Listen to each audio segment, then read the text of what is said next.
Bom dia. Por aí?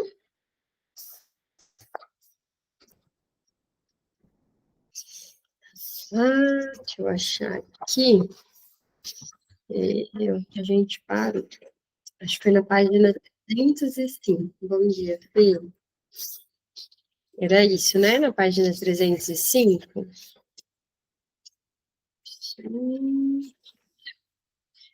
No último parágrafo, que é entre as comunicações. Veja se vocês se acham aí, se a gente pode começar. E tem um retorno aí, que vocês estão tudo com a câmera desligada, eu não sei se a gente está falando aqui do mesmo lugar. Nem que seja no chat. Deixa eu ver aqui. Bom dia, Gabi. Vou começar, tá bom? Se alguém tiver a página do PDF, pode colocar aí no chat para mim, por favor. Bom dia, Vi. Vamos lá. Página 305. Entre as comunicações que o analista faz a seu paciente, desde o princípio, a regra fundamental é a única verdadeiramente indispensável. Ele ordena ao analisando que se entregue à associação livre. Absolutamente tudo que lhe vem à mente. Sem dúvida, é importante que o analisando não falte sessões e pague os honorários. Tudo isso daqui também está naquele texto, recomendações aos médicos que exercem a psicanálise, que inclusive a gente falou, né, no encontro passado, e que é muito bom. Mas se ele descura tais obrigações, seus lapsos podem ser analisados. São, como analistas gostam de dizer, grãos para moinho. Mas a desobediência sistemática, a regra fundamental, necessariamente malogra a análise. No artigo sobre o início do tratamento, Freud foi realmente eloquente a respeito dessa regra. É verdade que estava dirigindo esse artigo e os outros complementares a colegas analistas. Quem ainda está de fora, disse ele a Firenze a propósito da metodologia que se propunha a escrever, não vai entender uma única palavra dele. Mas Freud parece um pouco angustiado, mesmo em relação a seu público escolhido, e por isso bastante enfático, como que para ter absoluta certeza de que não haveria mal-entendidos. A conversa do paciente com seu terapeuta não vai se parecer com nenhuma conversa que jamais teve. Olha, isso daqui também é tão importante. Deve dispensar de seu discurso qualquer ordem, sintaxe, lógica, disciplina, decoro e considerações de estilo, como são coisas pertinentes e, de fato, prejudiciais. Aquilo que o paciente está menos inclinado a mencionar é justamente o que precisa ser dito com maior urgência. A prescrição fundamental de Freud para todos os analisandos é a honestidade absoluta, tão impossível de se executar plenamente quanto se possa de lado, capaz de acarretar consequências fatais.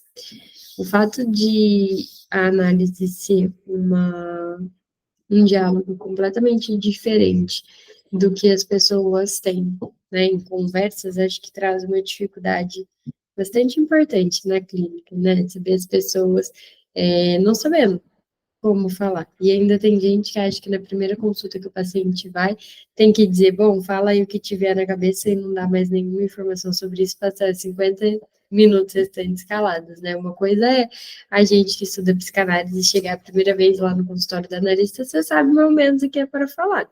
Quando uma pessoa nunca teve uma situação de análise, ela não faz ideia sobre esse jeito de falar. E também não é uma coisa que acontece de forma tão fácil, né? Todo mundo aqui faz análise? Tô vendo alguns aí dizendo que sim, né? A primeira vez que se faz análise não é muito estranho. Eu lembro que eu tinha um estranhamento de, meu, como assim? E aí daqui a pouco você vai vendo, já tá falando. Eu comecei a fazer análise, acho que eu tinha 17 anos, que foi quando eu entrei na faculdade, acho que era 17. E eu ficava olhando, tipo, meio esquisito isso daqui, falar das coisas. Ficava bem desconfortável, né? Aí corta para, já faz 11 anos, isso continua sendo desconfortável. Muito mais, com muito mais sentido do que já foi, né? Mas ainda assim desconfortável. A arma do analisando no combate contra sua neurose é a fala. A arma do analista é a interpretação. Um tipo de fala muito diferente. Pois enquanto a atividade verbal do analisando deve ser tão desinibida quanto possível, a do analista em profundo contraste deve ser ponderadamente dosada. No estranho empreendimento que é a psicanálise, em parte batalha, em parte aliança, o analisando vai cooperar tanto quanto lhe permitir sua neurose. Olha que bacana também, né, essa parte que a psicanálise é em parte batalha e em parte aliança. É muito mesmo o que a gente encontra ali no ambiente.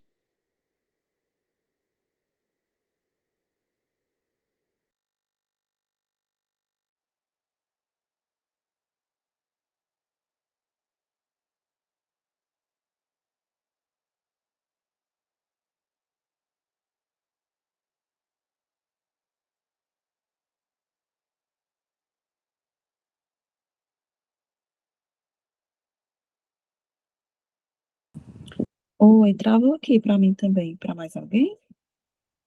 Aqui também. Né? Esperar ela voltar.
Estão me ouvindo agora? Voltou. Deu, sei lá o que é aqui. Caiu tudo. Acabou a luz de tudo, caiu a internet. Alguém deve ter mexido em algum filme, em alguma coisa, porque nem o semáforo está funcionando na rua. Do nada. Mas enfim, a internet tá boa, né? Se cair de novo, gente, é porque eu tô compartilhando do celular, tá? E aí pode ser que fique instável.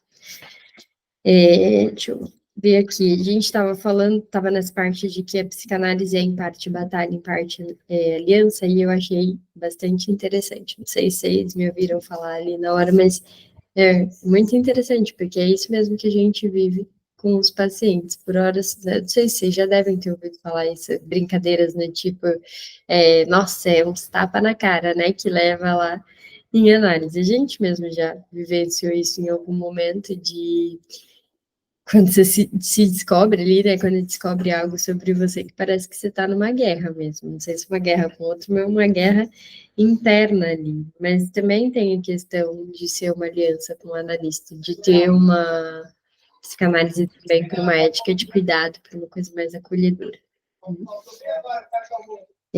Espera-se que o analista, por sua parte, não se encontre tolhido por sua própria neurose.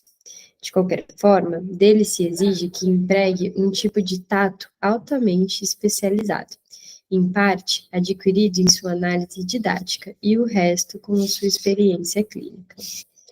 Aqui tem uma nota. A exigência de que todo futuro psicanalista devia passar por uma análise didática não aparece nesses artigos, e praticamente nenhum dos analistas a que se dirigiam havia sido analisado. A exigência é um desenvolvimento do período posterior à Primeira Guerra. Esse tato exige contenção, silêncio em relação à maior parte das declarações do analisando e comentários sobre algumas poucas delas. Na maior parte do tempo, os pacientes vão sentir as interpretações do analista como presentes preciosos que ele distribui aos poucos com uma mão extremamente avara. A interpretação psicanalítica é uma leitura subversiva. Ela levanta dúvidas surpreendentes, muitas vezes incômodas, sobre as mensagens aparentes que o analisando pensa transmitir. Em suma, a interpretação do analista chama a atenção do analisando para o que ele está realmente dizendo ou fazendo. Interpretar os lobos silenciosos e imóveis do sonho do homem dos lobos como representações distorcidas de um vigoroso ato sexual é retirar uma lembrança, ao mesmo tempo aterradora e emocionante, do esconderijo da repressão. Olha aí, dos casos. Agora, toda vez que leio os casos, fico pensando, em breve vamos estar fazendo isso lá no Conectada. Eu amo.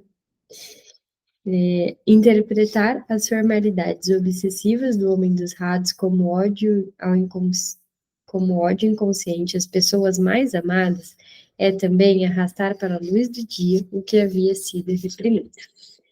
As recompensas das interpretações dos analistas, de forma alguma, são sempre tão espetaculares, mas sua finalidade sempre foi, pelo menos, romper com a autoilusão. Aqui também ele está falando da questão, né, de ser espetaculares, e isso é muito importante quando a gente vai pensar na questão dos atendimentos. Às vezes a gente atende as pessoas e são atendimentos muito bons, que você sai pensando, nossa, caramba, hoje eu fui a analista. Nossa, hoje foi muito legal, nossa, hoje aconteceram, né, isso, aquilo, fiz uma intervenção bem acertada, senti que para o paciente fez alguma diferença. E às vezes você sai da análise pensando, meu Deus, não teve nada de produtivo nessa sessão, nossa, isso foi ruim e tal. Claro que eu estou dizendo dos extremos, né? Tem aquelas sessões também que uma coisinha ou outra pega, mas a coisa não flui. E é importante que a gente esteja ciente disso. Nem todo atendimento que você fizer vai ser maravilhoso, vai trazer super elaborações do paciente, até porque depende do trabalho do paciente também naquele dia, naquele momento. É importante que a gente tenha esse cuidado de não achar que uma sessão que não foi espetacular é uma sessão ruim. Até porque imagina, hein? A gente faz isso uma vez por semana. Se toda sessão for, né, esse tapa na cara aí, mesmo que com cuidado, dói, né? Não é assim, às vezes o paciente ele não está num dia para dizer de repente tanto daquilo, né? Não é o momento ainda. Às vezes a gente percebe coisas e não pontua no momento que percebeu, porque ainda não é o tempo de fazer isso, né? Ainda não é o tempo daquela intervenção, e às vezes não vai ser espetacular justamente por isso. Decidir o que e quando interpretar é uma questão delicada. A ela está ligada a característica essencial da terapia psicanalítica. Ao reagir com irritação à análise selvagem, Freud já repreendera interpretações fáceis e apressadas, que, por mais acuradas que fossem, levariam necessariamente a análise a um fim prematuro e catastrófico, que é justamente sobre isso que ele fala nesse texto, de você, às vezes, perceber coisas e não pontuar por não ser ainda o momento do paciente. Agora, dirigindo-se diretamente a seus colegas no ensaio, sobre o início do tratamento, Freud extravasou seu desdém por tais analistas irresponsáveis, pavões mais interessados em se exibir do que ajudar os seus pacientes. Não é difícil para um analista com grande prática detectar os desejos ocultos do paciente, a emergir audivelmente de queixas e informes sobre sua doença. Mas quanta presunção e reflexão ele há de ter para dizer a um estranho que desconhece todos os pressupostos psicanalíticos, tendo acabado de conhecê-lo, que ele tem uma fixação incestuosa em sua mãe, que ele abriga desejos de morte contra a esposa que te ama, e que ele traz dentro de si a intenção de fraudar seu patrão, e assim por diante. Ouvi dizer que existem analistas que se vangloriam de tais diagnósticos instantâneos e tratamentos rápidos, mas advirto a todos que não sigam tais exemplos. É justamente isso, você fala isso para uma pessoa. E aí eu gosto de pensar que não é sobre tempo, é sobre a transferência. Isso talvez faça diferença também para vocês pensarem em clínica de vocês. Não existe um tempo cronológico que a gente deve considerar para fazer uma interpretação ou não. A gente precisa pensar na questão de como é que está estabelecida a transferência. Uma vez que tem uma transferência positiva, é possível que você faça algumas interpretações. Dependendo de como está, né, a transferência, ainda não está na hora, não é o momento, não vai ser bem-vindo. Faz sentido para vocês pensarem pela ordem da transferência, não de um tempo estabelecido? O psicanalista prudente sempre persegue seus objetivos terapêuticos de forma indireta, primeiro interpretando a resistência do analisando e depois a sua transferência. A extração de confissões de crimes infantis com frequências mais imaginadas. A discussão de Freud sobre a resistência situa o fenômeno diretamente do contexto terapêutico, ao qual evidentemente pertence. Em A Interpretação dos Sonhos, ele já havia definido de modo claro: o que quer que perturbe o avanço do trabalho é uma resistência. Agora, no ensaio A Dinâmica da Transferência, ele ressaltou a persistência dela. A resistência acompanha o tratamento a cada passo, cada simples associação, cada ato do paciente deve contar com essa resistência. Representa um compromisso entre as forças que visam a cura e as que se opõem a ela.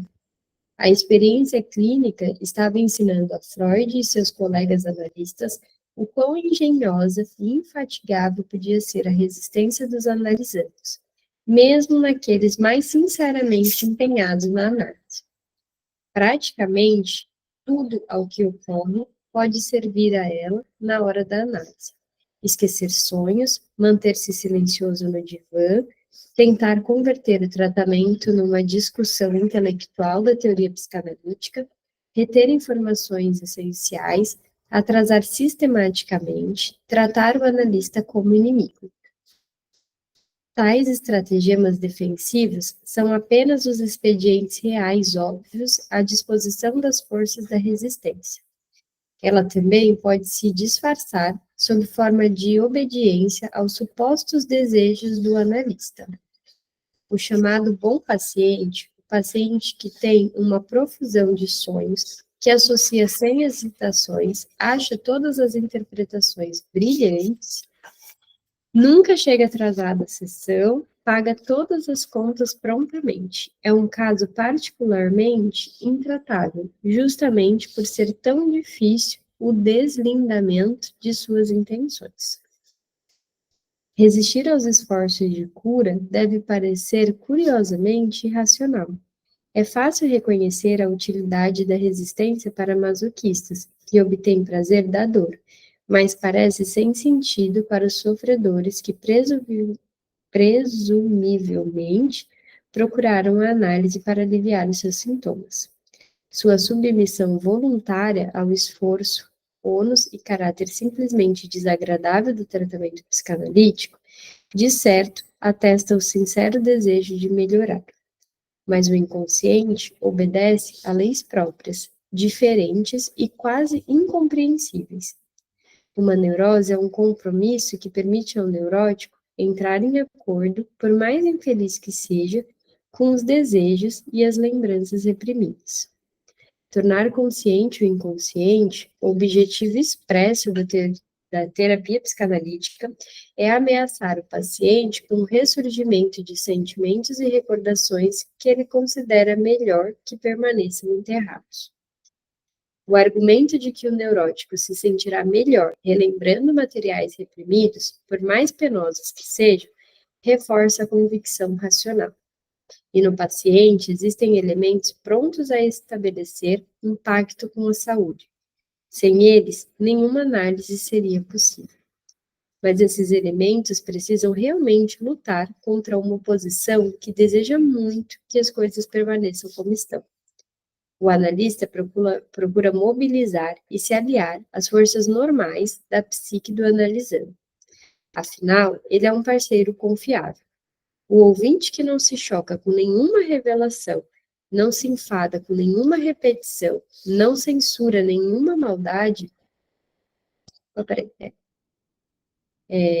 O ouvinte que não se choca com nenhuma revelação, que não se enfada com nenhuma repetição, que não censura nenhuma maldade.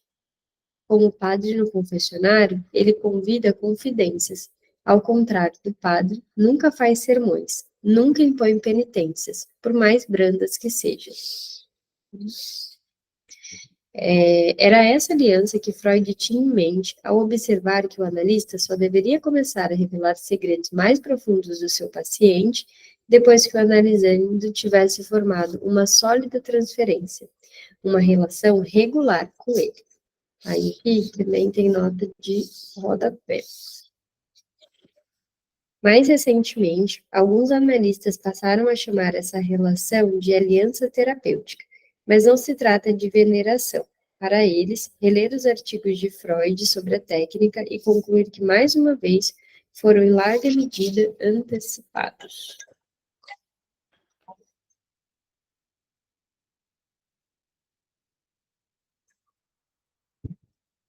Não escapou à atenção de Freud que a transferência está carregada de contradições.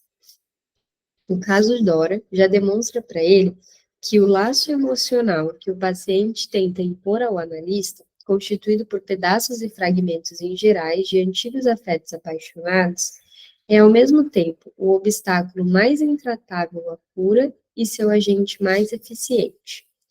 Agora, nos artigos sobre a técnica, principalmente em A Dinâmica da Transferência, e ainda mais em Observações sobre o Amor de Transferência, ele expunha as operações paradoxais da transferência em maiores detalhes. Ela é a arma suprema da resistência, também seu nêmesis. Esses papéis conflitantes não são mistérios dialéticos.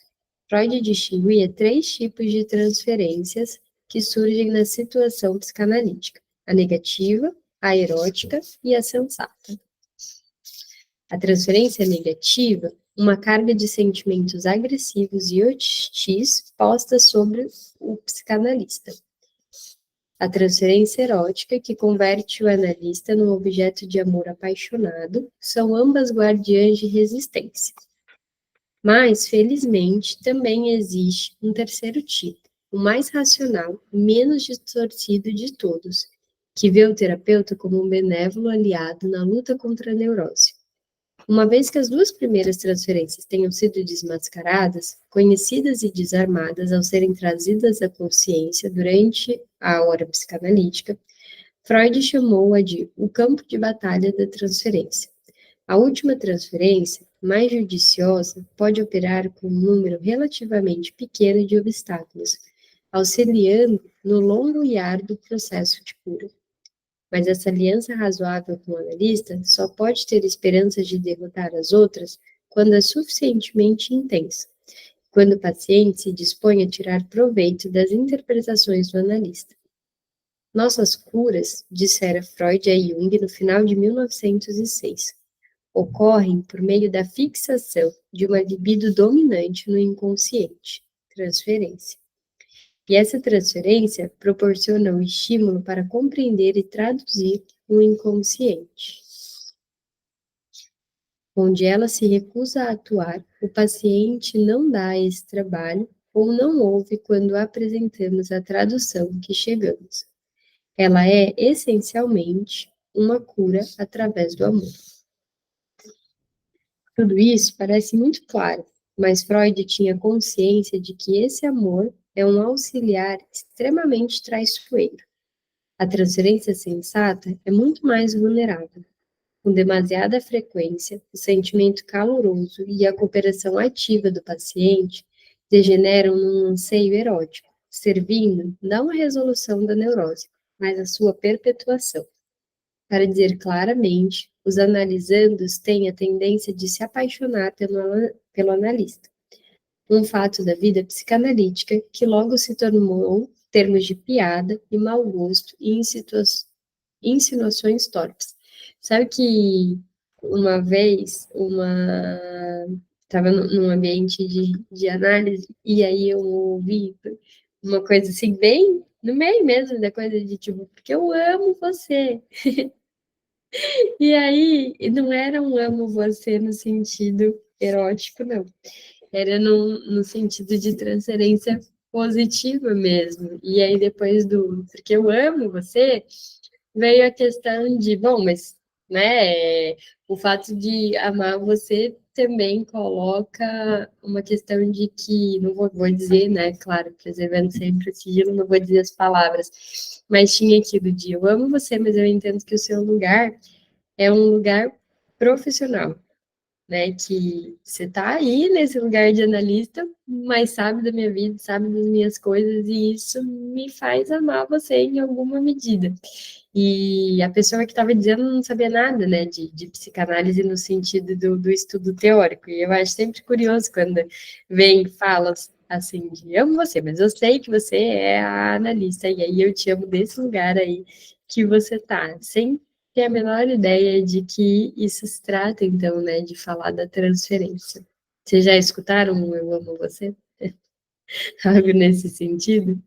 Você fica meio tipo, meu Deus, o que vem daí, né? Muitas vezes, sim, quando tá, porque tem, apesar deles falarem aqui que existe essa questão da transferência erótica e a gente saber que existe, e às vezes eu tenho alguns psicanalistas, tal, que eu sigo, e aí sempre vejo umas perguntas, assim, até da Ana Sui, toda vez que ela abre caixinha, aparece alguém falando, estou apaixonado pelo meu analista, o que fazer?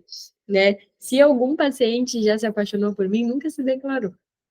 Não sei como que é a experiência de vocês, mas nesse sentido, assim, de se declarar, de, sei lá, mandar mensagem, falar alguma coisa nesse sentido, nunca aconteceu. Não sei, aí, falavam aqui que era comum. Já também não? Deixa eu ver, a Gabi colocou aqui, nunca ouvi esse Eu Te Amo, pois eu tendo há pouco tempo, mas ganhei presente de paciente, fiquei um pouco impactada na hora. Presente já ganhei um monte, um monte. Mas sabe que eu tô dizendo isso e aí acabei de lembrar. O Caio fala que eu sou doida, porque esses dias eu postei que eu ia participar da gravação do podcast e tal, e aí eu falei que era o primeiro podcast, aí o Caio, mas o primeiro esse ano, né, Bruno? Aí eu, como assim? É ele mesmo, você não lembra? Você foi nesse, naquele, que eu... Gente, pagou da minha memória, eu não lembrava. E aí eu tô falando isso agora, né, de nunca ter se apaixonado no sentido de me dizer, de fazer declaração, mas já assim, passei por um caso que foi bastante complicado. As meninas que estão conectadas há algum tempo sabem dessa história, assim, de sofrer até ameaça mesmo por conta de não corresponder, mas não teve uma declaração nesse sentido e tal. Foi uma outra coisa que, infelizmente, aqui não dá para contar, né? Porque aí teriam detalhes do caso que, enfim, não convém, né? Falar que isso acontece. E presente, né, que a Gabi contou aqui, tem muita gente que fala sobre receber ou não receber presente, né? E eu não acho que exista uma resposta única para isso, porque é psicanálise, né, gente? Nunca existe uma resposta única para nada, ou pelo menos para quase nada. Mas às vezes a gente receber presente nada tem a ver com uma transferência erótica, um gesto de carinho do paciente que ele pode sim fazer isso dependendo de como a transferência está estabelecida. Páscoa e Natal, a gente geralmente ganha um monte de presente, né? Natal é campeão. Deixa eu ver aqui onde a gente está. Tudo isso parece muito claro, mas Freud tinha consciência de que esse amor é um auxiliar extremamente traiçoeiro. A transferência sensata é muito vulnerável. Com demasiada frequência, o sentimento caloroso e a cooperação ativa do paciente degeneram num anseio erótico, servindo não à resolução da neurose, mas à sua perpetuação. Peraí. Para dizer claramente, os analisandos têm a tendência de se apaixonar pelo analista, um fato da vida psicanalítica que logo se tornou uma piada, de mau gosto e insinuações torpes. Freud considerava tais mexericos maliciosos praticamente inevitáveis.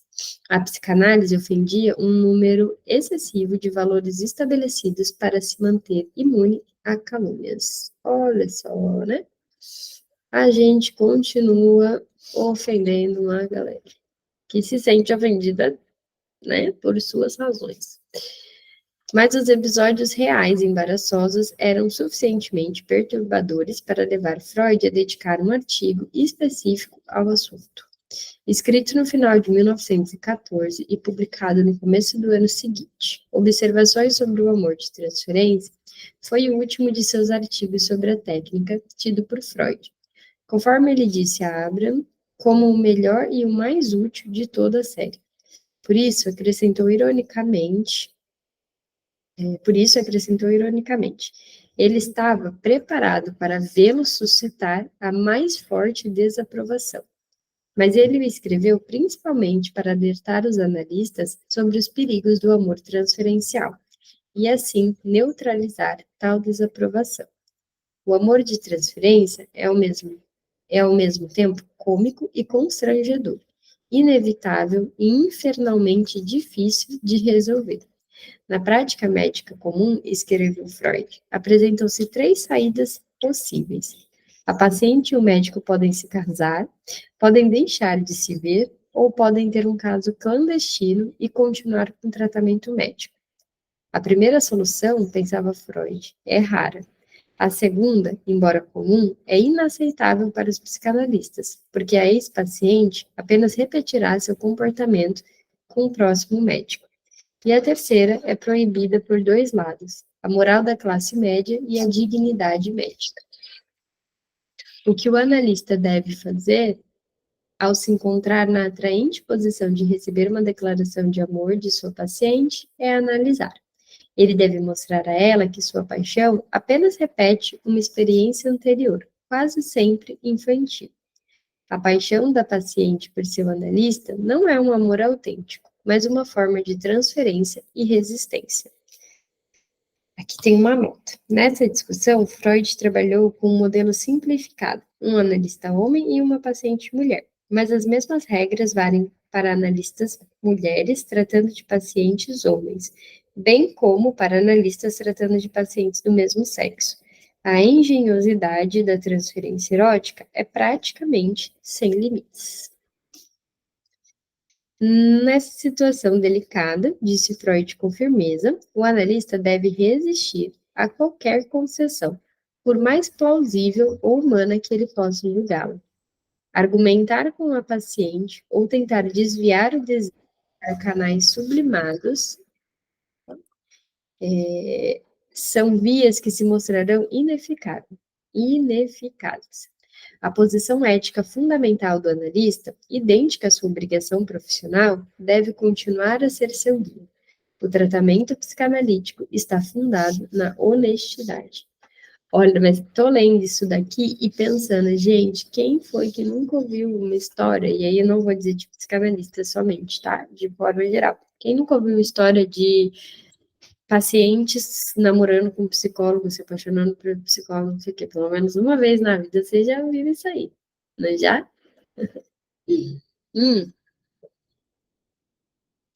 Eu já ouvi uma história, e aí eu vou só contar, sim, por cima, fofoca, mas eu vou dizer que é verdadeira, tá? Não vou dizer como eu sei, porque é verdadeira. Uma história de uma paciente que foi atendida por uma psi de psicóloga mesmo, tá? Não psicanalista. Atendida por uma psi, e que falou assim, não, mas como assim esse cara aí que tu sai e faz isso contigo? Preciso ver essa pessoa. E aí foi lá e achou essa pessoa nas redes sociais. E adivinha o que fez? Saiu com essa pessoa e namorou com essa pessoa. Se interessou pelo que a pessoa fazia. Pensa, gente, como assim, né? A Gabi vai saber de toda a sua fofoca aqui de Santos, ó, Gabi. Gabi é daqui de Santos. Não sei se essa daí tu sabe. Tem uma galera que faz umas coisas que tu pensa, gente, socorro. Tampouco pode o analista render-se às súplicas de seu paciente, mesmo que ele se convença de que está apenas tentando ganhar influência sobre ela para acelerar a sua cura. Logo se decepcionaria. A paciente alcançaria seu objetivo e ele nunca alcançaria o seu. Essa solução inaceitável lembrou Freud uma anedota divertida sobre um pastor e um agente de seguros. Ai, gente, isso é muito bom. Vocês já leram esse? Não, é muito bom. Tomara que ele conte aqui, deixa eu ver. No leito de morte, o agente, um incréu, é forçado a suportar os serviços de um religioso, chamado pela família, na desesperada esperança piedosa de que, na presença da morte, o moribundo finalmente veja a luz da fé religiosa. A conversa dura tanto tempo que os que estão à espera sentem-se esperançosos. Finalmente, abre-se a porta do quarto do doente. O incréu não foi convertido, mas o pastor vai embora com uma apólice de seguros. Bom, né? Vocês prestem atenção aí e entendam bem. O reconhecimento moderador de que o amor de sua analisanda é apenas um amor transferencial permitirá ao analista manter sua distância emocional sem mencionar a física. Para o médico, isso representa um esclarecimento valioso e uma advertência útil contra qualquer contratransferência à espera dentro dele.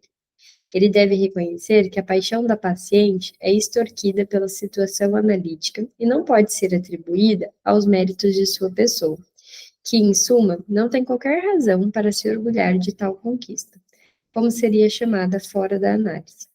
O analista nessa situação é apenas um caso específico da situação analítica em geral. Deve rejeitar as demandas de satisfação da paciente. A cura deve ser empreendida em abstinência. Por ela, entendo não só a recusa física, e tampouco a recusa de qualquer desejo, pois isso, talvez, nenhum paciente conseguiria suportar.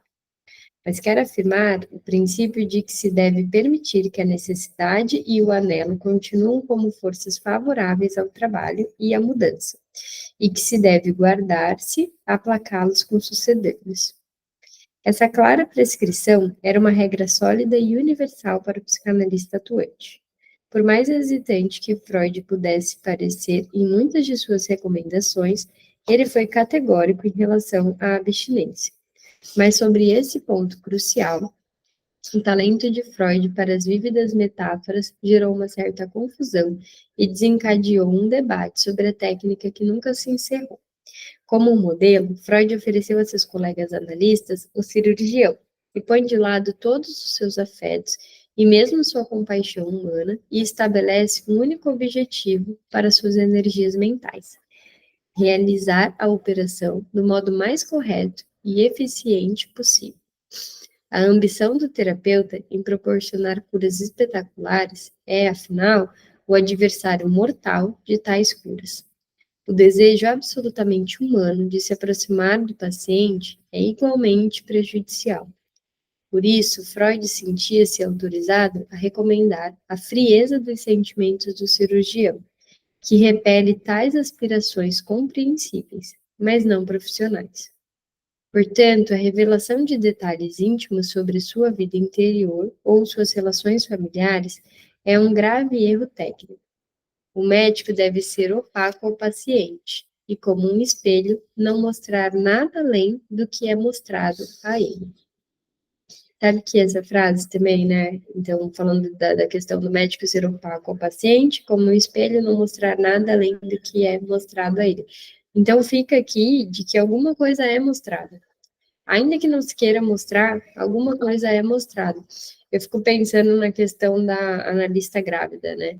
Ainda que você não chegue para um paciente e diga, estou tentando engravidar, ou que você diga, olha, eu estou grávida, em algum momento aquele terceiro entra em cena, a barriga aparece. Eu lembro da situação de quando eu fiquei grávida, eu não agi da mesma maneira para todos os pacientes, né? Então, teve pacientes que eu nunca comuniquei, e aí, em algum momento, eles me olhavam e, meu Deus, você tá grávida. E foi curioso, assim, porque eu tive paciente que ficou um tempo sem perceber.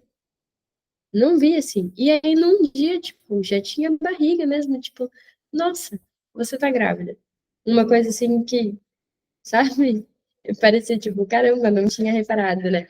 E teve paciente, não, que eu tive que conversar sobre isso, porque seria algo bastante difícil de se perceber no susto. E eu sabia que seria algo ali que iria mexer com a transferência, e aí eu tive que avisar, né, informar, então, o que estava acontecendo. Tem algo nosso que é mostrado.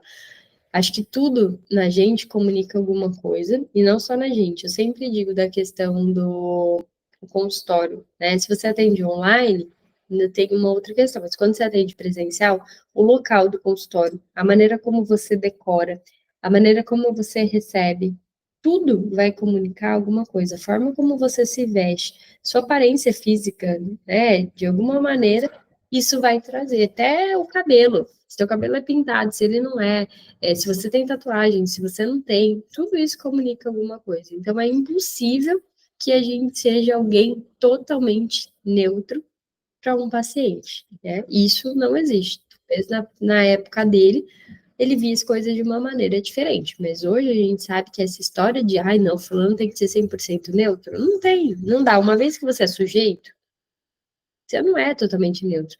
Enquanto analista, você busca manter o máximo de neutralidade possível, mas o máximo nunca vai chegar a 100%. E vocês entendem isso aqui que eu estou dizendo? Concordam? Discordam? Beleza. Essas frias imagens introduzem na argumentação de Freud uma finalidade desestimulante que alguns de seus outros textos, e ainda mais sua prática, parcialmente invalidam. Vimos Freud adaptar segundo seus interesses e por vezes quebrar as regras, com um senso soberano de domínio e no interesse da pura humanidade. Devolvia os honorários a seus analisandos quando estavam em épocas difíceis.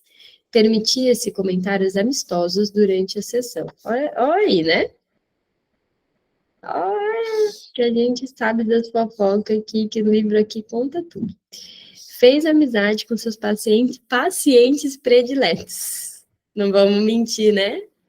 Eles existem. Conduzia, como sabemos, análises informais em alguns cenários surpreendentes. A análise de Eddington durante passeios noturnos por Viena é apenas a mais espetacular dentre seus experimentos informais. Mas nos artigos sobre a técnica, Freud não deixava passar sequer uma insinuação dessas escapadas. Como é que é aquele ditado? Faço o que eu digo, não faço o que eu faço? Tipo isso, pra mim, o que mais mostra ele escapando à regra e que eu preciso confessar, acho bonitinho, embora também ache errado, foi nos estudos sobre a histeria, tem um caso que eu não lembro agora, é o da... Ai, gente, como é que é o nome? Esqueci, me fugiu o nome, mas é um caso super conhecido, da que tinha problema lá nas pernas para andar, e um caso de histeria. Ele tratou ela, tá? É a história de que ela era apaixonada pelo cunhado, e aí estava num passeio com o cunhado, sentiu lá uma dor na perna, que vinha a partir da culpa. Não, obrigada. Eu estava aqui, tipo, gente, vamos lá, porque assim, como, né? Ele sabia que ela ia numa festa, e aí aceitou receber um convite, e aí ele coloca, não podia perder a oportunidade de ver a neurótica rodopiando lá no salão da festa depois de ter sido curada pela psicanálise. Fofo, vai, porque assim, né? A gente às vezes tem vontade de saber como um paciente está. Eu acho impossível você ter atendido um paciente durante algum tempo, tal, ter estabelecido ali uma transferência, ter uma relação. E aí, tipo, sei lá, passou 2, 3 anos, você nunca pensar, nossa, como será que está aquele paciente? Será que ficou bem, né? Sei lá, tem pacientes que, o sonho daquela paciente X é ser mãe. Às vezes eu penso, será que ela teve, né, bebê? Será que colocou o nome que dizia que colocaria, né? Fulano queria muito emprego. Não, será que conseguiu? Acho que é natural da gente ter essa curiosidade. É diferente de você chegar e mandar mensagem: Oi, Fulano, e aí, né? Você engravidou? Conseguiu emprego? Tem afeto. Tem afeto. Recentemente, uma pessoa que eu atendi me chamou no Instagram, porque a pessoa me segue, e aí me contou: eu tive filho, tá assim, assado, né? E aí falou algumas coisas, só que faz bastante tempo que eu já não atendo mais e tal, e aí achei fofo, de tipo, eu sabia que essa pessoa queria ter filhos, né? E agora teve, perguntei se estava tudo bem, e aí, óbvio, fica por aí, né? Nesse sentido de, nossa, que bacana, fico feliz por você, tá tudo bem? Tá tudo bem, então tá bom, né? Tchau. Mas assim, é interessante, tem um carinho ali de você saber. Você não vai conversando como você conversaria com alguém que você nunca tratou analiticamente. Mas dizer que a gente não tem curiosidade, ou que a gente não torce, ou que a gente não nutre nenhum tipo de sentimento para um paciente, hipocrisia, né? Evidentemente, não havia espaço para elas no manual que Freud estava compilando para seus colegas. Tudo que obstrui a análise, escrevera ele, é uma resistência. E tudo que distrai os pacientes de seguir a regra fundamental é uma obstrução. Mesmo na melhor das hipóteses, os pacientes introduzem por conta própria um número mais do que suficiente de resistências. Não há necessidade que o analista aumente com sinais de afeto, discussões racionais da teoria ou fervorosas aspirações em nome do autodesenvolvimento de seus analisandos. Outra coisa que eu lembrei agora, tem um livro que se chama Psicoterapia ou Psicanálise, da Radmila. É um livro marrom bem fininho, que ela explica as diferenças a partir, né, então, da visão dela, e muito legal, porque ela dá exemplos de caso. E aí ela conta de uma análise... e esse mesmo, Érica. Eu adoro esse livro. Acho ele muito bom. Tem um caso aí que ela conta, que ela tentou fazer análise lá, né? A pessoa procurou e ela tentou, e a coisa não rolou. Anos depois, ele procurou ela e ela disse que no momento eles estavam mesmo nessas conversas, como se fossem conversas informais. Só que ela não saía do lugar de analista. Ela estava segura do lugar de analista. E através dessas conversas que pareciam informais, então ela consegue que o paciente de fato faça análise. Às vezes a gente diz, não pode ter conversa informal, mas quando você é muito rígida, naquilo, você perde acho que a espontaneidade da coisa. Cara, tem pacientes que às vezes eles chegam no consultório e eles vão iniciar por uma conversa informal. Né? Ó, vou dar um recorte também de um tempo desses em que eu ouvi assim, ai, tu viu que fulano quebrou a perna? Nossa, quebrou a perna e tal. E aí fulano, tipo, fulano desconhecido, era uma notícia que saiu assim, e eu falei, nossa, não vi, né, mas que houve? E tal, e aí fiquei sabendo da notícia, sei que chegou no final da sessão, e isso daí, que era uma conversa informal, algo que parecia banal, fez todo sentido, e eu coloquei assim, assim como fulano que quebrou a perna. Nossa, olha só, né? Não foi tão informal ou tão banal o quanto parecia. Mas aí você ficar tipo, não, meu Deus, não posso falar sobre a perna, não posso perguntar o que aconteceu e tal. Às vezes impede que você descubra que aquilo possa ter algum valor. Não é para ficar conversando com o paciente. Mas uma vez que ele trouxe algo, dá uma escutadinha assim, vê do que se trata aquilo, veja mesmo se é banal, se não tem algo por trás, né? Às vezes tem. Deixa eu ver aqui. Gratificar os pacientes, amando-os, reconfortando-os ou simplesmente contando-lhes os planos para as férias é reforçar os mesmos hábitos de pensamento que vieram tentar superar na análise. Isso pode parecer insensível, mas o analista não deve permitir que a piedade por seus pacientes sofredores tome conta de si. Esse mesmo sofrimento é um agente no processo de cura. Aí tem uma nota. Conforme ele colocou não muito tempo depois, ao discursar para seus colegas no Congresso de Budapeste, no final de setembro de 1918. Devemos cuidar, por cruel que possa parecer, que os sofrimentos do paciente não cheguem prematuramente a um fim. Tomar o atalho do reconforto tranquilizante é apenas manter a neurose onde ela está. Pode-se dizer oferecer uma aspirina a São Sebastião para aliviar suas dores, mas empregar como metáforas do procedimento do analista o trabalho frio do cirurgião ou a superfície vazia do espelho é desconsiderar sua relação, ao mesmo tempo taciturna e muito humana, com o ser infeliz no divã à sua frente. Deixa eu falar com vocês.